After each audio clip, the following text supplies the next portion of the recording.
Product not yet rated.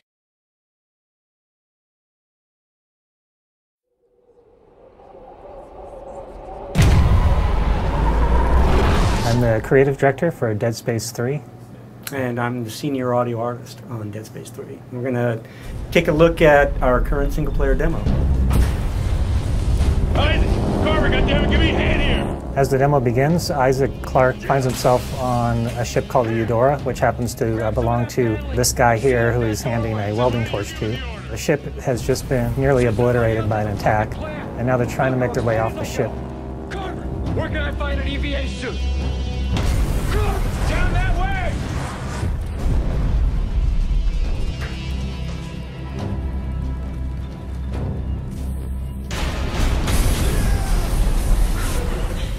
This is a scene I love for audio because there's so much going on, and yet we've still found a way to use subtlety in the scene, even amidst all of the choking, the explosions, and the bombast. There are like shards of glass floating around like a cloud in the environment that signal to the player that, you know, you have to go this way, and yet it's very dangerous to go this way.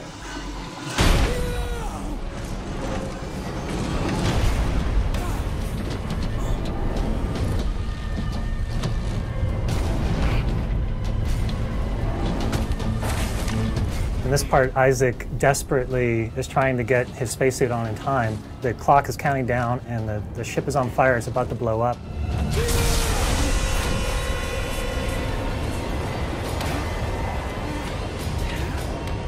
He gets the cabinet open and his helmet goes flying out into outer space. So he knows he only has a minute or something before he's going to suffocate, and he launches himself into space after that helmet, which is his lifeline. And he gets it just in the nick of time as he finds himself in the middle of the Eudora as it's flying to pieces. Guys, okay, I see it. Listen, find something to hang on to.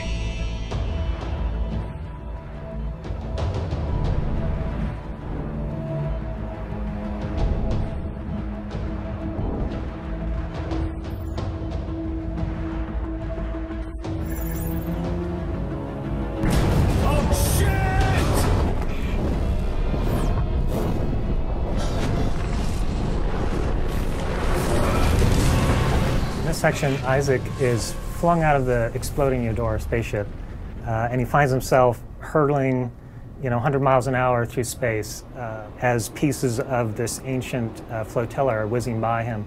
And what this did is it gave us a really excellent opportunity for introducing the next setting for Isaac in the game, which is this derelict flotilla lost a long time ago in outer space. You've got Isaac, this little insignificant guy, flying through massive pieces of ship that are just tumbling left and right. We wanted to create an intense feeling of chaos for the player, so they just can almost not comprehend how much stuff is going on around them. And they're freaking out about which way they have to go, left or right, and as they're going, they're just seeing pieces of ancient history tumbling by. And very much so is kind of like the evolution of the Halo jump that we did in Dead Space 2 as well. I mean, sonically and gameplay-wise, there's so much going on.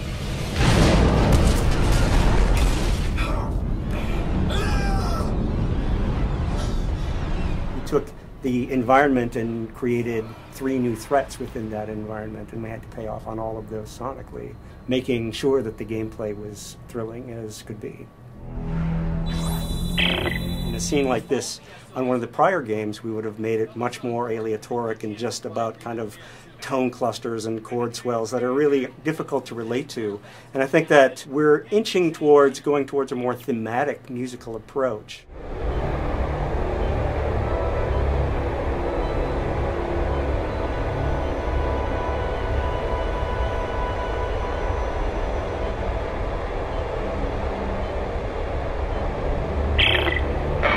Looks like the power's out everywhere. There's no way to activate the cargo doors. What about that door? It's got a manual crank. No, that's right. I'll see if I can get inside. In this section, Isaac is separated from the rest of his crew. He's run out of options. He had previously just been flying through space, and now the only thing left for him is to go into this derelict ship. It's his only hope of oxygen and some parts that he can scavenge and upgrade his equipment and somehow survive this event that's happened to him. Looks like I'm the first person to come through here in a long time. There's residual air. Tastes like dirt. Sonically, I think it's really unique in all of Dead Space because it's one of the most quiet environments we've ever created. So it really amplifies that sense of Isaac's being alone and being separated from his crew and going deeper into finding out what happened here.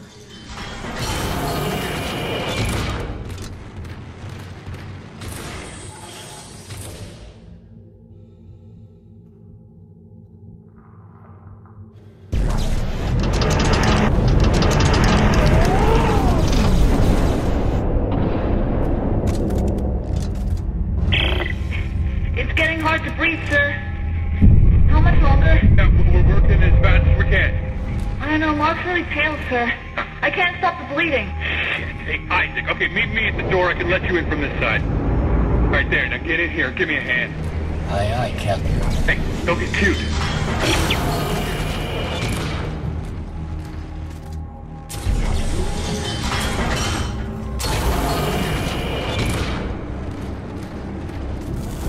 Isaac, Ellie's SOS is coming from deeper inside this ship, but I can't leave Rosen and Locke. Send me the coordinates. I'll go check it out. Here you go. Hey, don't stray too far. That's an order.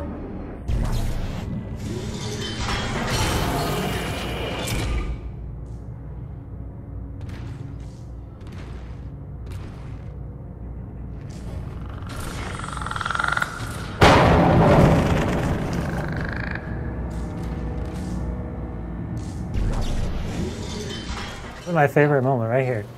Door opens, lights shining through, and eliminates everything beyond the door, which happens to be what happened to the crew. And now you find out that something more sinister has happened to them.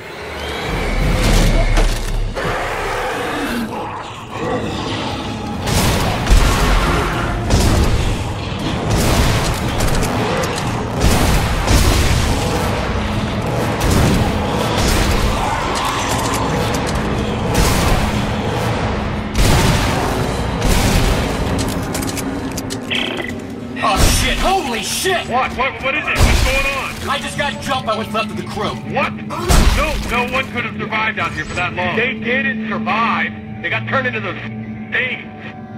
What? Okay, what do we do? You keep your weapon ready, and you stay the hell away from the ventilation ducts. If they get close, shoot for the limbs. You got that? I said you got that! Yeah, okay. One thing that I think is really interesting about the Necromorphs this time out is that they've been made out of these 200-year-old mummified corpses. So as you're going through the ship, you find these kind of crusty, crackling, strange aberrations that have been turned into necromorphs from a long, long time ago. It's just a really interesting way to see what the necromorph infection would do to a mummy.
This part is where we're bringing back in one of the favorite enemies from the Dead Space franchise, the Lurker.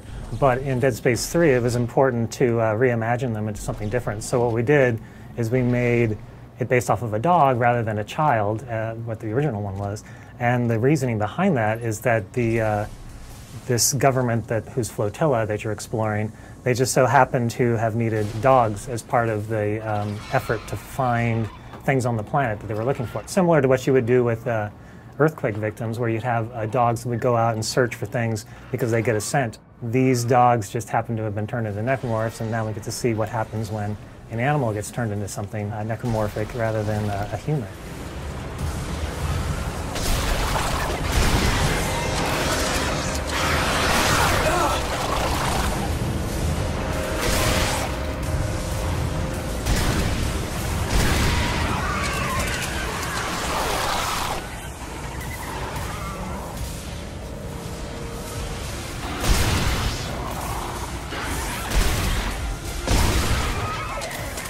We're going to skip ahead to our favorite part of the demo, the generator room. There's a lot going on in here. It's a big spectacle. Let us know what you think.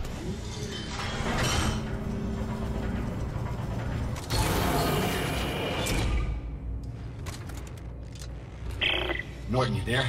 Yeah, I'm here. All right, I think that's holding them for now. Good. The SOS is coming from directly above me. And it looks like I found the ship's primary generator. If I can get power going, it should unlock the crossover for you. All right, what about you? There's an elevator here that goes straight up the spire. I'll meet you at Ellie's coordinates.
Hey, we have power. The crossover just opened up. Welcome. Rosen, Locke, stick put. Isaac Carver will rendezvous at the Spire. Got it.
So thanks for watching. We made this for our fans, for you guys, and you can find more of this at deadspace.com. Let us know what you think. We're on Facebook and on Twitter.